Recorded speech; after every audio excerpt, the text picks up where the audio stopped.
পায়েসটার রং দেখেই বুঝতে পাচ্ছেন যে পায়েসটা কেমন হতে পারে। এটা আমি ঢেলে নেব।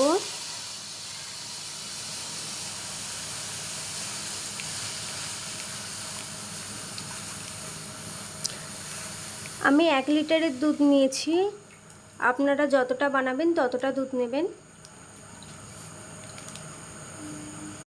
দুধটা হালকা উষ্ণ গরম করে নেব, ঠিক ততটাই গরম করবেন যতটা হাতে সইতে পারবেন।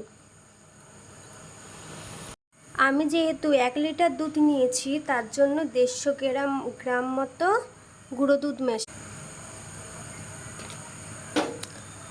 ভালো করে মিশিয়ে নেব।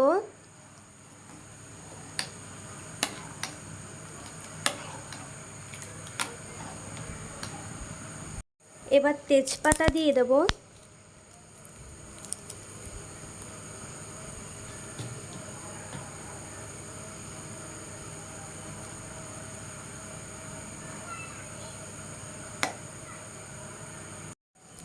চারটে এলাচ দিয়ে দেব যাতে গন্ধটা খুব সুন্দর আসে। একটু ঘন ঘন নেড়ে দেবো যেন কড়াইয়ে না লেগে যায়।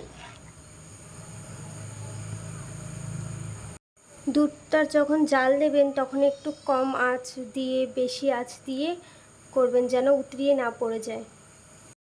দুধটা ফুটে গেছে, এবার আমরা চালটা দিয়ে দেবো। ভালো করে আমি গোবিন্দভোগ চালটাকে ধুয়ে রেখেছিলাম, এবার দিয়ে দেব।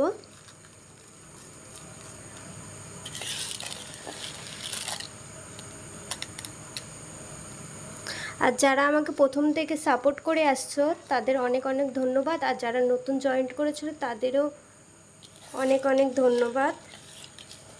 চ্যানেলটা সাবস্ক্রাইব করে আমার পাশে দাঁড়াবেন।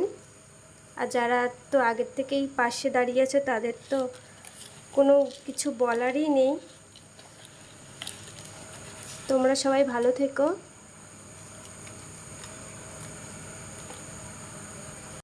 যে চালটা এক্ষুনি দিলাম ওটা একটু ভালো করে নেড়ে নেব, যেহেতু ডালা ডালা হয়ে আছে দেখতেই পাচ্ছেন। তো ভালো করে নেড়ে দেব যাতে ফুটতে একটু সুবিধা হয়। দেখতেই পাচ্ছেন, এই দেখুন ডালা হয়ে গেছে।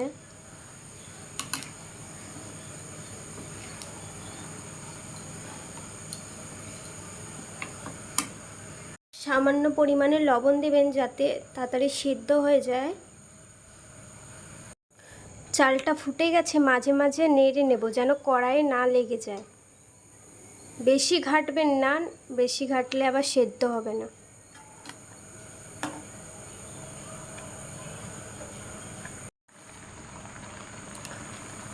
চালটা সেদ্ধ হয়ে গেছে পুরো, দেখতেই পাচ্ছেন। এবার বাতাসাগুলো দিয়ে দেবো একটা সুন্দর কালার আসার জন্য।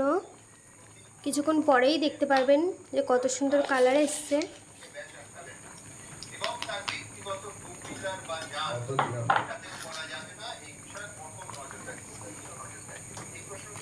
দিতে না দিতেই কালার আসা শুরু হয়ে গেছে। কত সুন্দর একটা কালার এসছে। আর বাতাসা দেওয়ার পরে একটু পাতলা হয়ে যায়, কিছুক্ষণ পরে আবার গাঢ় হয়ে যাবে। আমি কাজুগুলো ভেজে নিয়েছিলাম, আপনারা চাইলে নাও ভাজতে পারেন। এবার কাজুগুলো দিয়ে দেব।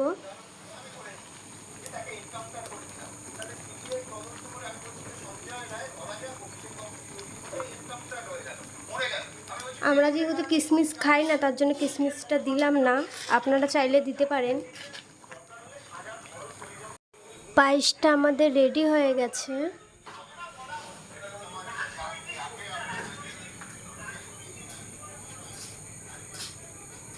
তো আজকের মতো এইটুখানি, পরের নেক্সট ভিডিওতে আবার দেখা হবে।